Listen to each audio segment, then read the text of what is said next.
सुमेरपुर नाम के गांव में राजा सुमेर सिंह रहा करते थे। वह दूर दूर से लेखक, कवि और संगीतकारों को अपने दरबार में बुलाते थे। राजा को उनकी कहानियाँ, कविताएं और संगीत सुनना अच्छा लगता था। लेकिन एक आदमी था जिसे राजा दूसरों से ज़्यादा पसंद करते थे। उसका नाम गुड्डू था। वह कई तरकीबें जानता था, मज़ेदार गाने गाता था और अच्छा नाच करता था। वह राजा को हंसा सकता था और लोग गुड्डू को राजा का चमचा कहते थे। गुड्डू में एक बात थी जो राजा को पसंद नहीं थी। वह खाता बहुत था। वह छोटा सा आदमी सुबह से लेकर रात तक खाता रहता था। राजा ने सोचा, बेचारा गुड्डू इतना खाएगा तो जल्दी ही मर जाएगा। तब उसने अपने सब सेवकों को एक साथ बुलाया और हुक्म दिया, एक दिन के लिए तुम गुड्डू को खाने के लिए कुछ भी नहीं देना। उसे शराब, फल, मांस कुछ नहीं देना। उसे रोटी का एक टुकड़ा भी मत देना। उसके पास पूरे दिन खाने के लिए कुछ भी नहीं होना चाहिए।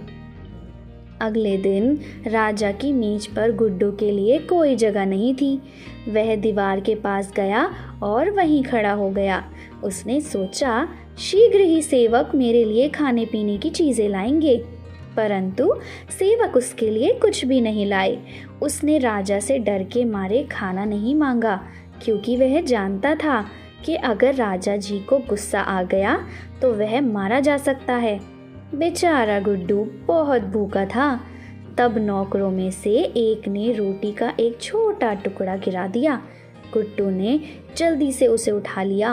अब मेरे पास खाने के लिए कुछ है, उसने सोचा। मैं इसे तब खाऊंगा जब राजा मेरी तरफ नहीं देखेंगे।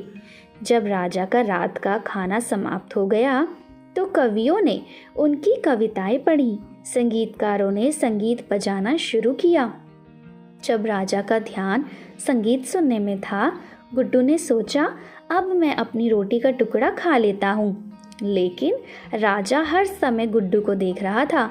उसने संगीतकारों को रुकने के लिए कहा, गुड्डू को अपने पास बुलाया और पूछा, मैंने सुना है कि तुम्हारे पास एक गधा है, तुम्हें कहाँ से मिला? मैंने इसे पुष्कर से खरीदा है, गुड्डू ने उत्तर दिया। गुड्डू ने थोड़ी देर बाद फिर से चुपके से रोटी का टुकड़ा खाने की कोशिश करी, लेकिन राजा ने उसे फिर अपने पास बुलाया और कहा, तुमने इस गधे के कितने पैसे दिए? गुड्डू ने जल्दी से रोटी अपनी जेब में रखी और जवाब दिया, 16 सोने के सिक्के राजा साहब। जैसे ही गुड्डू रोटी का टुकड़ा खाने की कोशिश करता तो राजा उससे कोई ना कोई सवाल पूछ लेता। आखिरी शाम हो गई, पूरा दिन खत्म हो गया। गुड्डू खड़ा नहीं हो पा रहा था। वह बहुत भूखा और थका हुआ था। जब दावत खत्म हो गई तो गुड्डू रसोई की तरफ भागा, लेकिन रसोई में ताला लग चुका था और गुड्डू के पास खाने के लिए केवल अपनी रोटी का छोटा टुकड़ा था। उसने उसे खा लिया और अपने कमरे में चला गया, लेकिन वह सो नहीं सका। उसे भूख लगी थी। फिर वह दौड़कर राजा के कमरे में गया। उसने दरवाज़ा खटखटाया।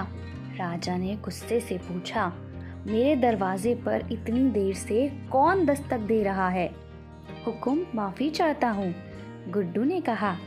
मुझे खेद है, लेकिन मुझे आपको बताना था कि मैंने अपना गधा पुष्कर से नहीं, जयपुर से खरीदा था। राजा ने कहा, ठीक है, और उसे वहाँ से जाने को कहा। कुछ मिनट बाद गुड्डू ने फिर से दरवाज़ा खटखटाया। हुकुम, लेकिन मैंने आज दोपहर आपसे झूठ कहा। मैंने गधे के लिए 16 सोने के सिक्के नहीं दिए, मैंने इसके लिए 20 सोने के सिक्के दिए। अरे मूर्ख, राजा को गुस्सा आ गया। मैं गधे के बारे में तुम्हारी मूर्खतापूर्ण कहानियों के लिए तुम्हारा सिर काट दूंगा और तुम्हारा शरीर गीदड़ों को दे दूंगा। गुड्डू ने राजा की बात सुनी और मुस्कुराया।